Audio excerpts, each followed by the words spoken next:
Bonjour et bienvenue dans ce quatrième numéro de Ciné Raté, un numéro 4 qui sera un petit peu spécial parce que... Et aujourd'hui, le film raté sera... Numéro 4 Supervan. Non? Numéro 4, de quoi ça parle?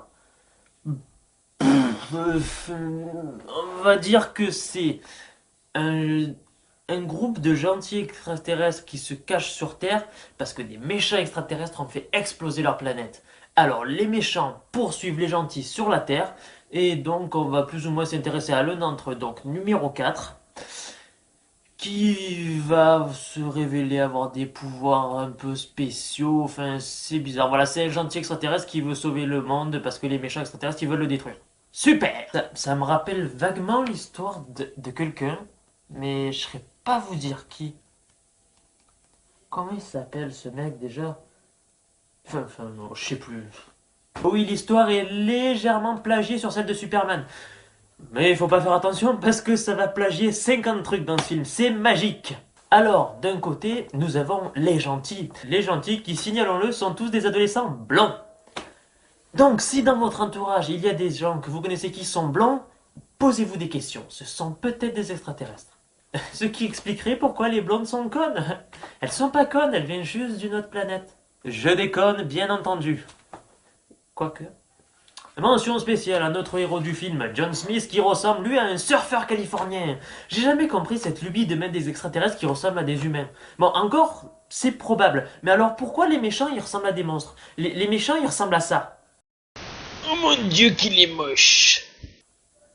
Des hommes, poissons, requins, moches, avec des tatouages au feutre au marqueur. Bon, ils sont noirs, ils font peur, ils ont des dents pointues. C'est les méchants, voilà. Et ensuite, nous avons Henry. Henry, si vous voulez, c'est un petit peu le Alfred, le mentor, le papa, le casse-couille. Celui qui va faire chier notre personnage adolescent en pleine crise de rébellion. L'acteur qui joue Henry tient à peu près la route. C'est Timothy Olyphant et honnêtement, c'est le seul qui fait une prestation à peu près potable. Mais quand on voit le niveau des autres acteurs, c'est vrai que ça doit être difficile à relever. Mais il s'en sort plutôt bien. Par contre, son personnage est super mal exploité. Je trouve que pour un mec qui est censé être le gardien du héros, le faire se faire capturer par deux bouseux de la campagne et se faire séquestrer dans leur cave, c'est un petit peu léger quand même. Mais c'est quoi ce protecteur à la con là? Faire deux bouseux de la campagne, faut pas déconner quoi. C'est pas comme si c'était 50 armés avec des mitraillettes, là à la limite ok, dans un complexe militaire. Mais deux bouseux dans une cave, arrêtez. Il faut avouer aussi que les gentils ne sont pas aidés dans ce film, puisque si vous voulez, les méchants, eux, ont des gros fusils de la mort qui tirent des grosses balles rouges et qui font du feu, tout ce que vous voulez, des explosions, ils ont des monstres, enfin, ils sont super équipés. Et les gentils, ils ont un couteau bleu. Ils ont pas l'impression de s'être largement fait baiser pour le coup. Alors, toutes les armes super sophistiquées, les méchants, les couteaux et les fourchettes, les gentils, vous vous démerdez avec. Quoi? Non, je veux pas savoir, c'est pas mon problème, démerde-toi avec ça. Bon, après, bien sûr, l'extraterrestre va tomber amoureux d'une terrienne. Patati patata, ils s'aiment, mais c'est pas possible, on s'en fout, c'est pas intéressant. Voilà. Et alors, le personnage qui m'a beaucoup plu, c'est un lézard qui se transforme en chien, qui se transforme en ça.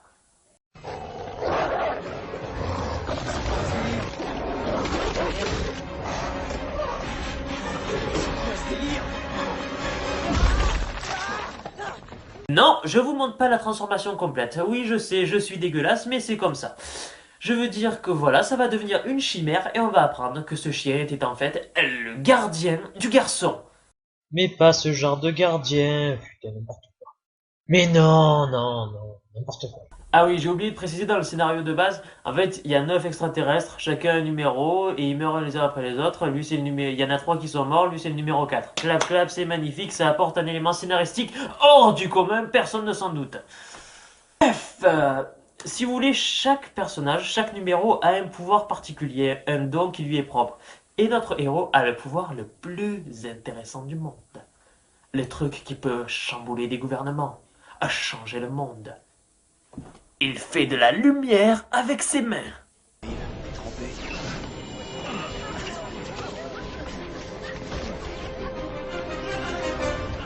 Alors, on est d'accord qu'il y a vraiment des pouvoirs pourris qui existent, mais là, quand même, ça vole haut, quoi. pouvoir le plus inutile du monde.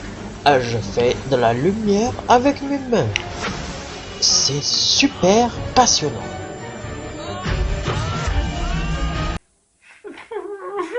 C'est quoi ce film? De la lumière avec les mains. Waouh! Bon, ça peut être à la limite utile si tu aimes bien lire dans le noir, mais quand tu t'es en cavale, genre un fugitif, ça doit pas être tous les jours pratique. Vous imaginez la scène? Ça y est, on est caché. Je crois qu'ils nous ont pas vus. Oh non, pas ce pouvoir à la con, mais c'est pas possible! Eh ben ouais, je suis là, putain de pouvoir de merde! Ah maintenant tu t'éteins du con! Je te hais.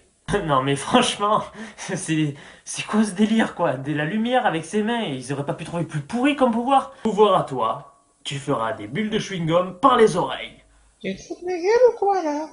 Te plains pas, il y en a un qui fait de la lumière avec ses mains, ok? Bon, je suis mauvaise langue, c'est pas la première fois qu'on voit un personnage qui fait de la lumière avec ses mains, mais autant dans ce film c'est pas utile, et autant ça peut être super utile, comme là. Voilà, Iron Man, c'est quand même la classe, quoi. Il envoie des trucs qui explosent avec ses mains, c'est super intéressant. Là, c'est juste merdique, quoi. Et au passage, une histoire pompée sur Superman, des pouvoirs qui ressemblent beaucoup à Iron Man. En fait, ce mec, c'est quoi? C'est un nouveau super-héros, quoi. E.T. surfeur du Rasselman.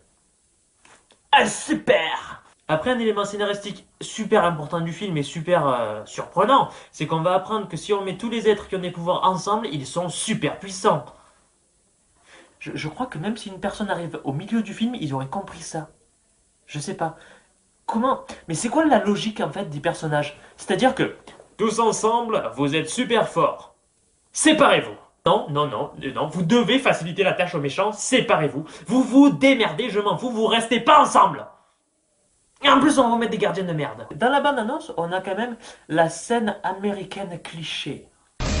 La blonde avec les lunettes noires qui ne mange que une noisette par jour depuis 3 ans et pèse maintenant 24 kilos tout mouillé, qui s'enfuit d'une explosion au ralenti. Ah, c'est total, original et pas cliché du tout. Pour ce qui est des clichés, je vous ai gardé une scène qui sera dans le bonus of the day où cette scène réunit je sais pas combien de clichés à la suite, c'est impressionnant, on dirait que c'est fait exprès. Bon, moi ce qui me fait rire aussi, c'est que le personnage principal, c'est vraiment un gros trou du cul. Il a aucun respect pour la vie privée. Enfin, dans cette scène, franchement, je le trouve vraiment très con. C'est quoi ça?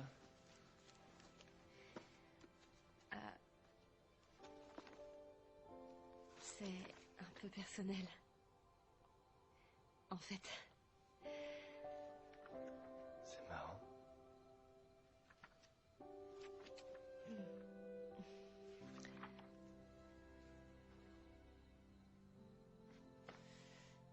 allez, ça suffit. Voilà, on va reprendre la même scène et je vais refaire à ma sauce. C'est quoi ça?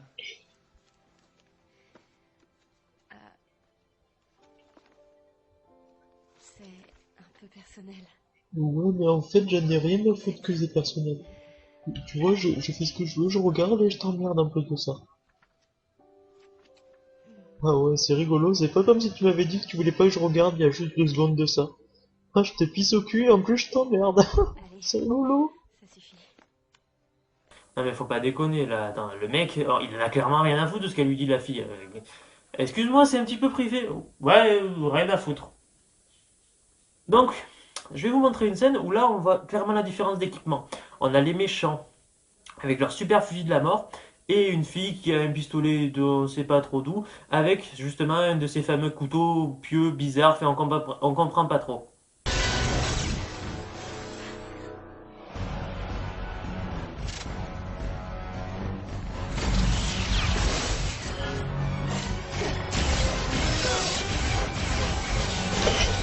Oh, et puis cette musique. Elle est insupportable cette musique.